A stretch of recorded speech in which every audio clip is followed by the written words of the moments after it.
L'établissement public Euroméditerranée est partenaire depuis l'origine.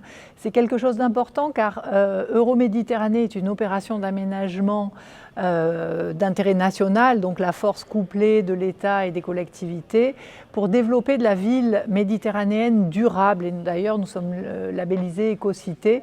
Et donc développer toute une série de process d'innovation, que ce soit en matière de construction de la ville, en matière d'énergie, en matière de dépollution des sols, et également en matière d'innovation pour lutter contre la chaleur l'été, construire pour lutter contre le Mistral. Et donc nous avons développé des solutions innovantes, notamment en matière d'énergie, avec 2 boucles de thalassothermie qui vont puiser l'eau de la mer à une température constante, 14 degrés, pour rafraîchir les bâtiments l'été et les réchauffer l'hiver.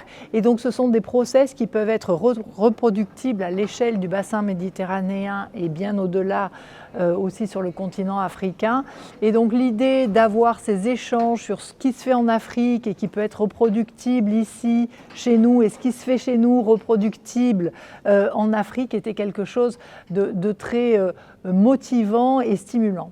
Oui, c'est évidemment la poursuite logique du partenariat d'Emerging Valley.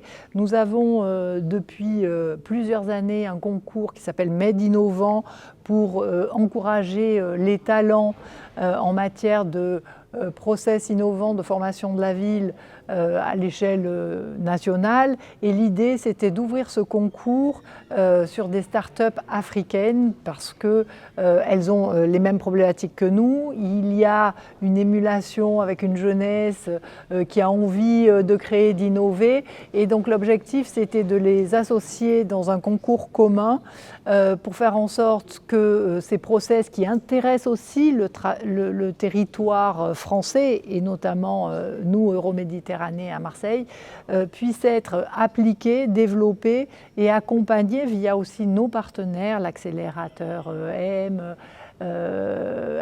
Africa Link et d'autres, sur notre territoire, et faire en sorte que ce pont entre nos rives de la Méditerranée et les rives en face, côté africaine, puisse être une vraie concrétisation avec ce côté économique et business qui est important à la fois pour les startups africaines, mais aussi pour nous, pour avoir ces échanges de talents. Et donc c'est tout naturel que ce concours a été récemment créé et ouvert aux startups africaines. Donc Marseille est un hub numérique important. Avec le 15e câble sous-marin, nous devenons la 5e place mondiale. Et donc tout ce potentiel d'échange et de croissance qui peut se faire à travers évidemment le continent africain, mais aussi asiatique, puisque ces câbles nous relient, doivent être utilisés pour faire en sorte que l'économie africaine puisse aussi avoir un retentissement sur le sud de la France. Et donc cet échange-là est important grâce à ces nouvelles technologies et grâce à tous ces ponts mis entre l'Europe et l'Afrique, que ce soit à l'échelle nationale, que ce soit à l'échelle locale avec la ville, la métropole, le département et Euroméditerranée, pour faire en sorte qu'on ait cette émulation et en fait ce soit un échange qui soit gagnant-gagnant à la fois pour l'Afrique et à la fois pour le sud de l'Europe.